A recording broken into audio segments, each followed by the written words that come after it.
started the manuscript of this sermon telling you that I don't like snakes and I don't like snake stories, and I was reminded that it seems like I tell you that every time a snake appears in a story. But it's still true. I grew up in rattlesnake country, and I had a few close calls, and I can't seem to get rid of that. So I could bore you with snake stories all morning, but I won't. However, if you guessed that this is not one of my favorite stories from the Old Testament, you would be right. And yet, it is a good story. It is pretty emblematic of human behavior. The more important question, however, might be whether it's emblematic of God's behavior. God's people, the Israelites, as you remember, had been delivered from their oppression in Egypt, and they were on their way to a new land. And that place that God had promised was ripe with expectation and full of hope. There was no doubt that the people were looking forward in some sense to their arrival at this promised land. But that was the future. This is now. The people were becoming impatient. Imagine that, impatient people. I happen to know those people because I am that people, complaining about short-term struggles even when I know that God has promised good things and that God has always been faithful to God's promises. So what happens is that God finally has it up to here with the complaining. And so he sends these poisonous snakes as punishment, and many people die. The Israelites get the message. They repent of their complaining, and they beg Moses to beg God to take the snakes away. Now, God not only does that, but God goes one step further. At God's command, Moses has fashioned this bronze serpent, which he sticks high up on a pole. And whoever catches a glimpse of that bronze snake will be saved from death, even though they have been bitten by the poisonous snakes. And so in this surprising twist, God takes the very means of death and turns it into the means of life. Now, whatever you think about the story, there's a point at its heart. And it's about God's propensity to save, even in the midst of judgment. God uses surprising and unusual means, to say the least, as the instrument of salvation. As I mentioned earlier, these few verses in our gospel lesson come at the end of a midnight dialogue between Jesus and Nicodemus. Now, Nicodemus is one of the leaders of the Jews, and he has been trying to figure out this strange teaching of this strange man from Galilee. Except that Jesus only makes it worse when he confuses Nicodemus with language about being born again in water and wind and spirit. And all of that becomes prelude to this climactic verse, these climactic verses in our lesson. And in effect, Jesus is saying to Nicodemus, look, salvation is from God, dear Nicodemus, but it will come through the one standing before you. It will not come as you expect. It will come in a surprising way. There will be no armies. There will be no kings with scepters and crowns of gold and fancy robes. The salvation will come as the Son of Man is lifted up on the tree of the cross. And whoever looks at that tree and the crucified one with faith will have life. Now we know how the story plays out. It's the story that's at the very center of our faith. And it was that greatest and most surprising narrative plot twist in the history of the world, where God took the instrument of cruel torture and the death of his own Son to bring salvation for all of humanity and indeed for all of creation. Somehow, on that instrument of cruelty and torture, God found a way to offer us life with God. That life has begun already and will continue even beyond our death. We all know that.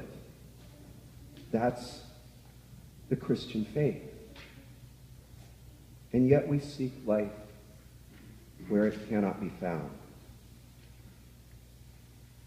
Let me tell you a story. A long time ago, I knew a woman who had been diagnosed with cancer in her middle age. She was very upbeat. She was determined that she would be cured from cancer. She began with the standard treatments: surgery to remove the tumor, chemotherapy and radiation, and eventually more and different kinds of chemotherapy.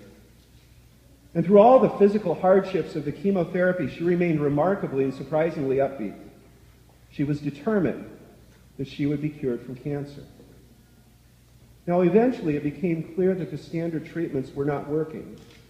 And so she traveled far and wide at great expense to she and her family, even traveling at one point to Mexico to receive treatments that were not legal in this country. She was still convinced that she would be cured from cancer. And in the midst of all of it, she would not allow her family to talk about cancer or death, nor would she engage what her faith had to say about illness or disease or death. And she would not engage about how she might be aware of and find strength from God's presence in the midst of disease, or how she might find meaningful life even in the midst of death. All she could think about was how she was going to be cured from cancer. She wasn't. She died. It felt to me like she missed some wonderful opportunities to build meaningful life and share meaningful life with her family. She was hoping to be saved by medicine, and medicine let her down.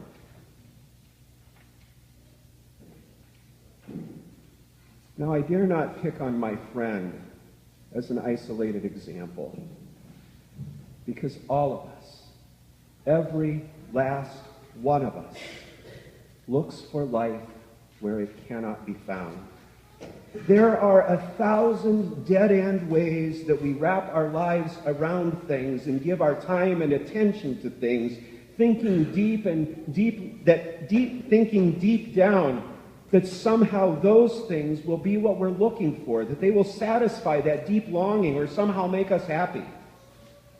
And so we develop a 4-page resume to make sure folks know that we're good and that we're important, or we shop for the newest and latest and best things. Oh, by the way, did you hear the iPhone 6 is coming out?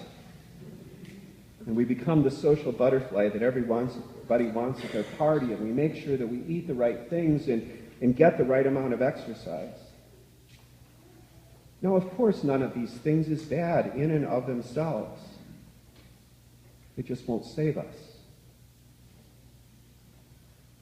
We will not be saved by achievement. We will not be saved by medicine. We will not be saved by being good people or carving out a good life. We are saved through the cross. That is a profound mystery, and it is not easily explained, and it is not easily understood. We simply believe it. That somehow on that cruel instrument of torture, God found a way to offer us life with God. It is a life that has already begun, and it is a life that will continue beyond our death. And it does not stop there. There is a whole other layer to what God did on the cross.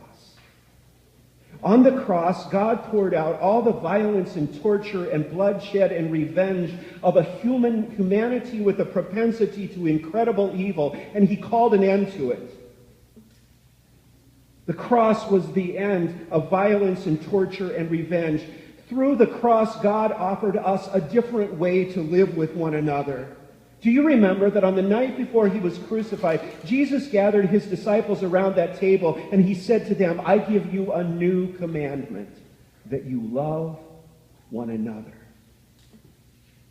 And these days, I think it is particularly important to hold that vision before our eyes. The Ray Rice story and all that swirls around us reminds us that violence has not gone away, even violence in the walls of our own homes. Heightened tension in the Ukraine is testimony that there are still leaders who are willing to take great risks and take great human life, all for the sake of exercising their own power. And the barbarian actions of ISIS in the Middle East are evidence that raw, pure evil still exists. And yet in the midst of that, God offers us a different way.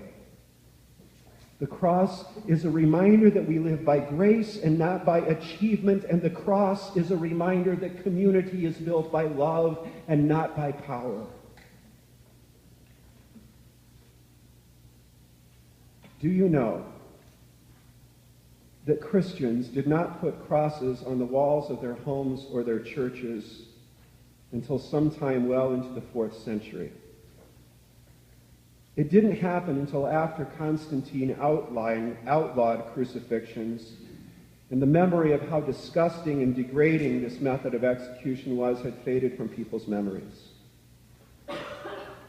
And so we who are accustomed to splendid and artistic versions of the cross do well to recall the horror of the cross, so that we can hold in tension those paradoxes that the cross defines.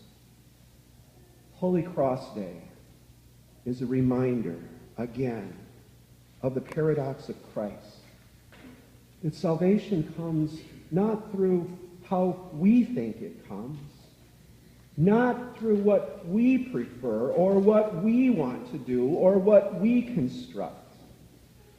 But salvation comes by grace through faith, as we look at the surprising and life-giving cross.